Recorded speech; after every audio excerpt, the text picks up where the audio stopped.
My fear was not that my husband was going to screw up in polygyny and half do it.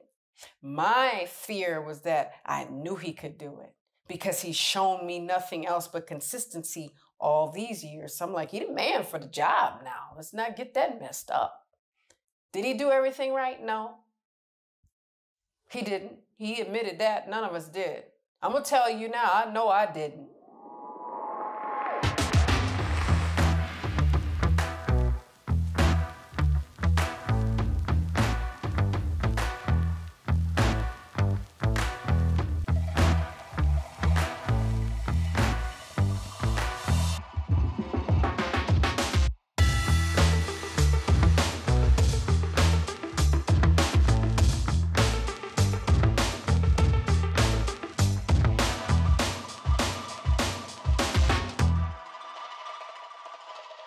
Assalamu alaikum. Peace. It's Fatimah, Coach Fatimah, 1/3 of Outstanding Personal Relationships and co-author of the new book, Let's Talk Polygyny Uncensored.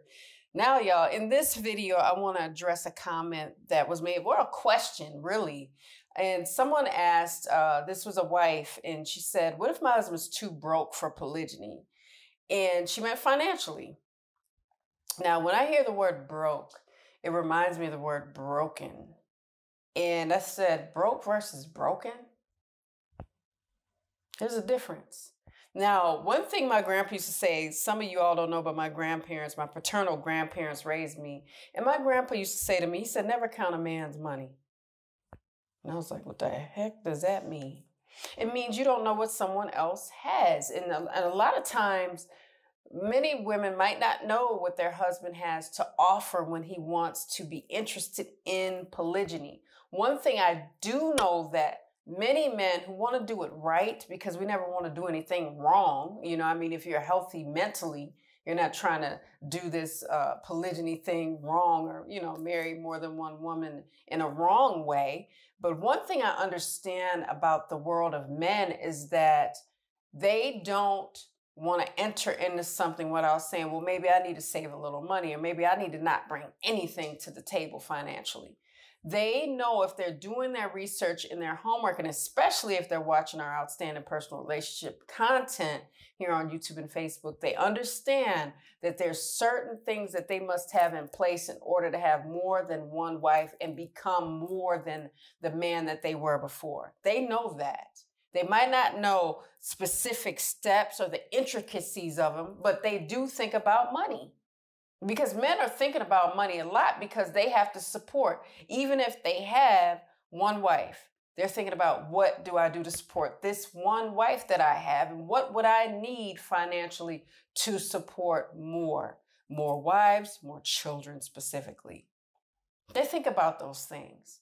Now, they might not vocalize it to us, or they might have it written down somewhere. I know my husband had it written down, and I'm glad he did, because he needed to have a list of what to do. And I'm glad he did that. I celebrate the fact that he was man enough to write down what he needed to become, what he needed to have in place to be a husband to more than one wife. I would hate for him to have went off all willy-nilly and just did whatever and just, you know, I'll figure that out after. I'll figure out finances later on. Now, that doesn't mean they won't get their financial education up and make different financial moves.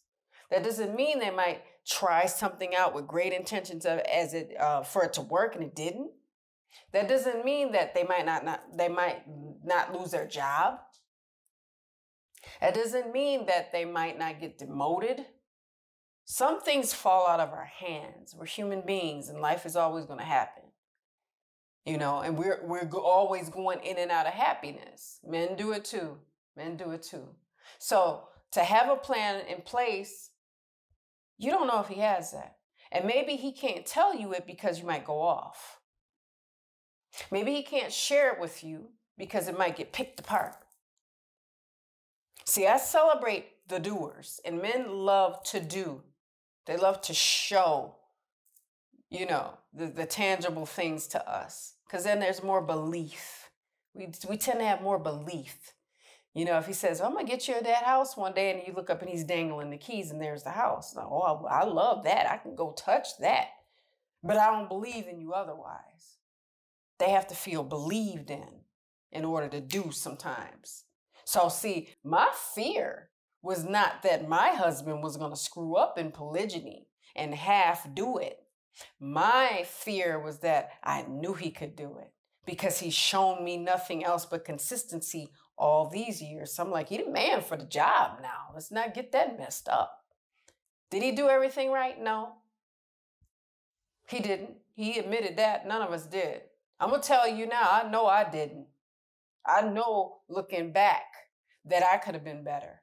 But I'm not going to just hold his feet to the fire and be like, well, you know, you didn't do it right, so just burn. That ain't for me to do. Not if I want a successful marriage with him, and it's not. Because last time I checked, that's not attractive. Holding accountability doesn't mean you have to be vile and evil and violent with your words and spew venom. That's not going to get you the results you want. It doesn't mean you get to manipulate, influence, yeah, but not manipulate the husband into wielding him like you the puppet master. But I knew he could do it. I still believe in him. I still know he can do it. I applaud him every day. Every day. I don't have to walk up to him and go, you know, I applaud you because you're doing such a great job. I'll leave him a note. I'll tell him, you know what, I'm proud of you. Great speech, great talk, great training. Thank you. I appreciate you doing da-da-da-da-da. I know it's not easy. But then I think about, okay, he can have all the finances he wants, but he can be a broken man inside, mentally, emotionally, physically, spiritually. Pardon the interruption. We want to share with you something that's very important, a project that we've been working on and empowering people with called the Polygamy Masterclass. I conduct a 4-part men's polygamy masterclass where we go through the 4 stages of polygamy. So when we're talking about the idea stage, the what to expect stage to transitioning, as well as the new normal, which includes a whole bunch of stuff in between there. All right, of course, including leadership and financial things as well. Now, I want men to check that out by going to polygamymasterclass.com. In addition to having access to the live courses as well as the pre-recorded ones, you also get downloads, you get access to me directly. So let's get busy if you really are serious about practicing polygamy in a healthy manner. Yes, and in our Women's Polygamy Masterclass, we train on preparedness in polygamy. In addition to connecting with your co-wife and everything in between. So make sure you go to polygamymasterclass.com for higher level education. Now back to your video. And sometimes wives can supply that trauma to a man. Now, men can do it to women. It happens all the time. There's a lot of men preying on women, especially in polygyny. They pick them out like they picking out their socks. Married 20 times, 15 times, because you get tired of somebody. Don't let me get on a tangent with that. That's another video. But right now, I want to talk about broke versus broken.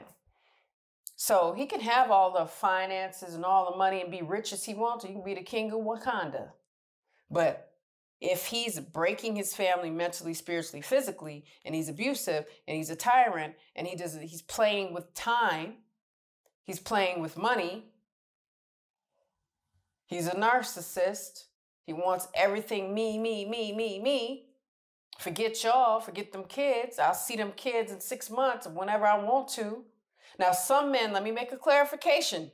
So for those that may not understand what I mean fully, some men are separated by their families, although they do not want to be, by geography.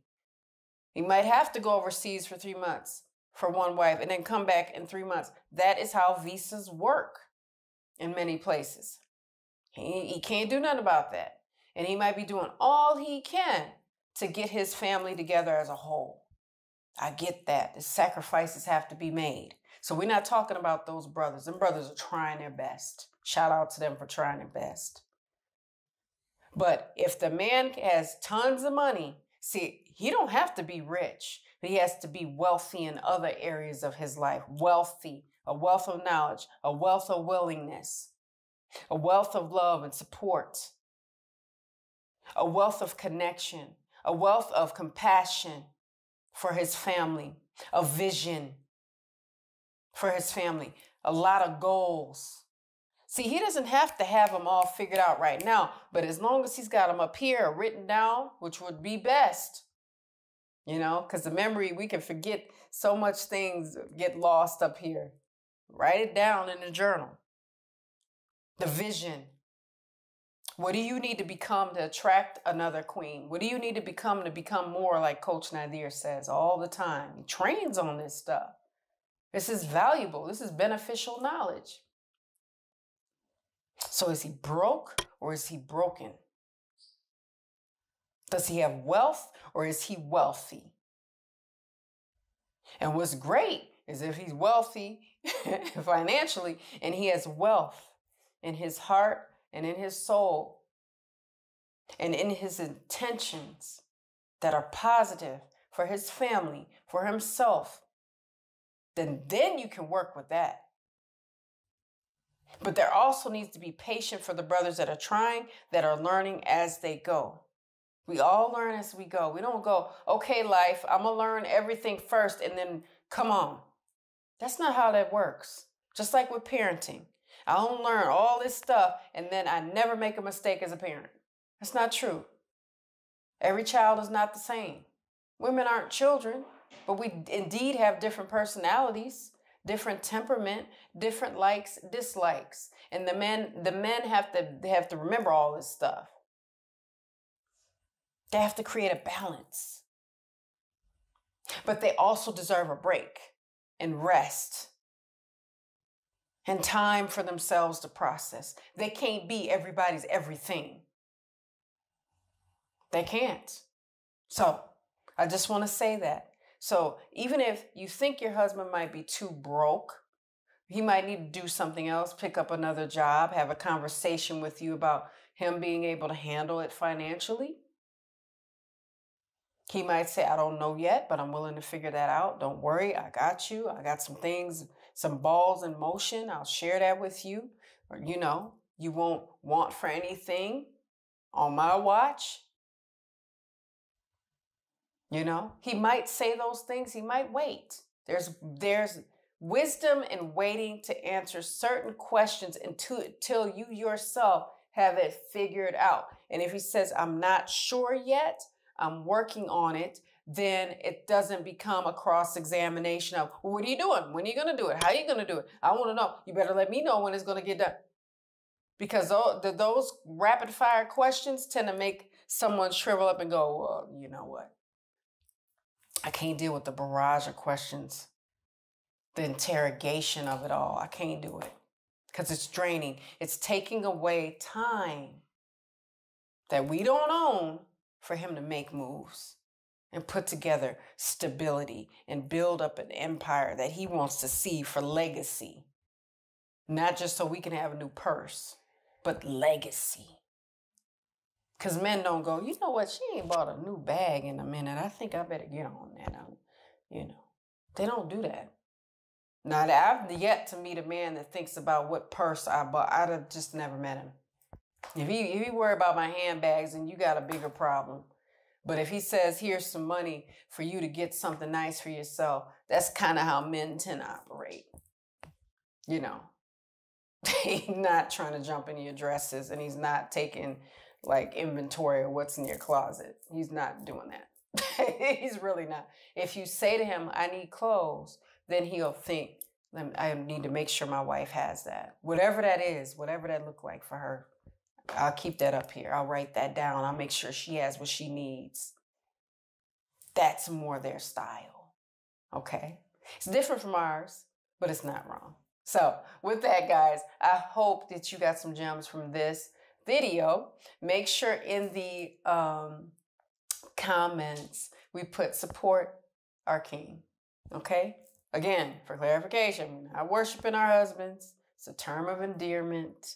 It's a goal, you know, that means we're on the right path and we're doing what we need to do as spouses and we're just giving a shout out and uplifting one another. We know what it is. So, anywho, make sure you guys are putting that in the comments. And if you're not following us on our social medias, why not?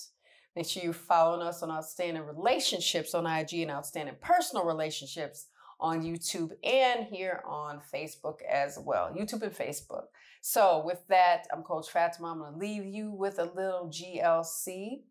Make sure you're growing intentionally, loving fearlessly, and connecting on a higher level every single day. Comment, like, subscribe, because sharing is caring. Hit the notification bell. See you guys in the next one. Assalamu alaikum. Peace.